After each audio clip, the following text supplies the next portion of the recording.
Este manual del arte del negocio de la guerra cobra una dimensión global, donde el cinismo de las élites económicas y políticas se extiende como una telaraña, envolviendo tanto a los países en conflicto como a los más vulnerables.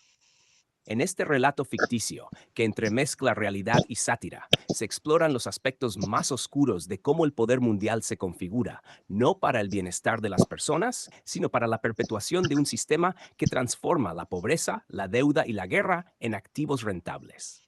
Este sistema es el verdadero arte protocolado, un mecanismo donde el sometimiento se convierte en el único derecho de los pueblos. Los globalistas, como los describen algunos, mueven los hilos no solo de las políticas económicas y bélicas, sino también de los grandes medios de comunicación.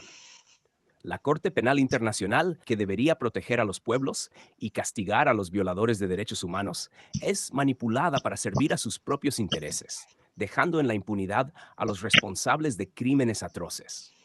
Como describía Eduardo Galeano en Las Venas Abiertas de América Latina, estos intereses extraen recursos y vidas, como si el continente y sus habitantes fueran simplemente minas de oro.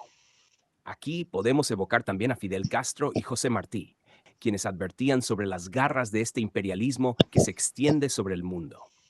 Y así, en esta obra se desnudan los métodos de los chacales económicos. Esos profesionales de élite que, bajo la máscara de asesores, viajan a países ricos en recursos naturales para convencer a sus gobiernos de aceptar préstamos inmensos de instituciones como el FMI o el Banco Mundial. Estas cifras monumentales, promovidas con promesas de riqueza futura, terminan sirviendo para dos propósitos: el enriquecimiento de las élites corruptas locales y la colocación del país en una trampa de deuda impagable. Este ciclo infernal garantiza que los recursos del país sean explotados por empresas extranjeras, mientras la nación queda sumida en la miseria y la dependencia. Capítulos sugeridos para el manual. 1. La pobreza como producto de exportación. Un análisis sobre cómo el globalismo convierte la pobreza en un fenómeno deliberado y lucrativo, donde los pobres no son una consecuencia, sino un mercado. Aquí, la narrativa expone el control de los medios y cómo moldean la percepción de lo que sucede en países empobrecidos. 2. El teatro de la Corte Penal Internacional. En este capítulo, la Corte se presenta como un espectáculo, una ilusión de justicia controlada por quienes nunca serán juzgados. Se muestran ejemplos de casos ignorados, mientras los verdaderos criminales continúan beneficiándose de la impunidad. 3. Los chacales de la economía. Inspirado en las observaciones de los economistas críticos y escritores como John Perkins, aquí los asesinos económicos ofrecen un juego de promesas a los países ricos en recursos, convirtiendo la deuda en un arma.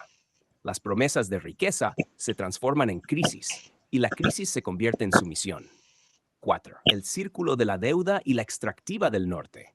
Este capítulo muestra cómo las grandes potencias, especialmente Estados Unidos, explotan a países vulnerables.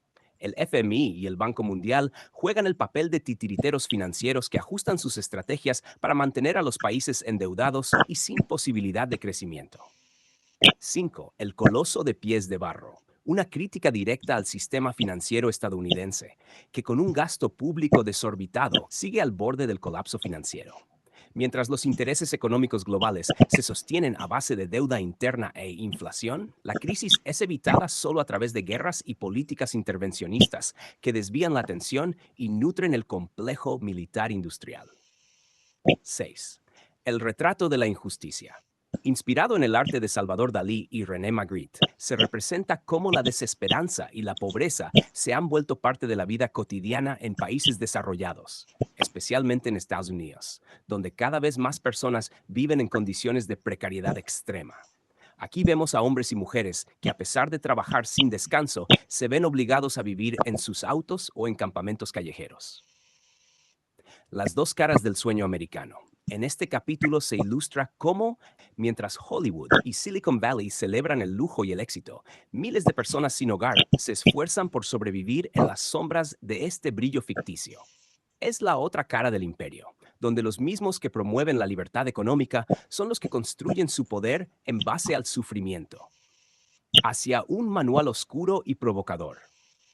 Este manual se estructura como una invitación a la reflexión, pero en un estilo corrosivo y cínico que retrata a los actores de la guerra y el capital como entes surrealistas, casi mitológicos, que convierten la destrucción en una industria y el dolor en una mercancía. Inspirados por el estilo provocador de Salvador Dalí y el misterio de René Magritte, la obra revelará los secretos ocultos de estos bigarros que manipulan a las naciones a su conveniencia, alimentándose de la desesperanza y el sometimiento de millones.